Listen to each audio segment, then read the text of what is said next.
Watch till the end. Bagay na yung masasabi mong ready. Ready saan? Ready na po akong iwan yung work ko. Ready na po akong maglaylo.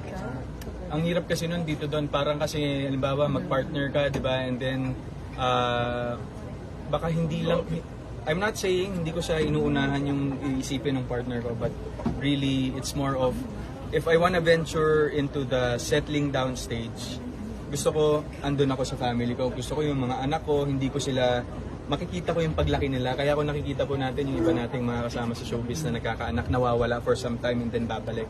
Ako po kasi siguro, by the time na magka-family, mas focus ko yung family ko. And then pag nagkaroon na lang ako ng chance ulit, babalik. Pero family muna. Kasi Pag magka-girlfriend ka ba? no po. Po? Pag magka-girlfriend ka ba din, ibig sabihin, mag-lie down ka sa showbiz para...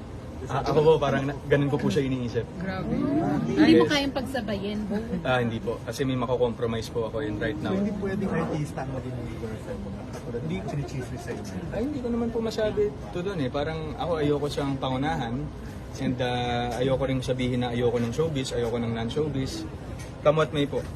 So far yung come what may naman po sa akin nagwo-work eh. Kaya hintayin ko na lang po. Ano ba yung idea na future? Ang dali kasing sabihin na parang, di ba, ang dali pong sabihin na parang gusto mo someone supportive, mahal ka, naiintindihan ka. Pero pag nandun na kayo sa setup na yun, lalabas na yung mga bagay na hindi nyo na-expect.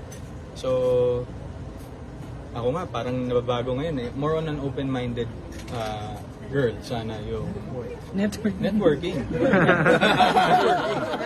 Saka din wala ka pang nakikita na someone talaga na parang gusto mong ligawan or nakaka-chat?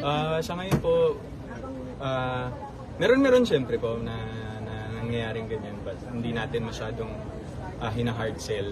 Saka hindi natin masyadong talagang... So magsugulat ka na lang Opo. sa post mo? Siguro po, parang ganun. Parang ito po, nagulat kayo sa Mark. So,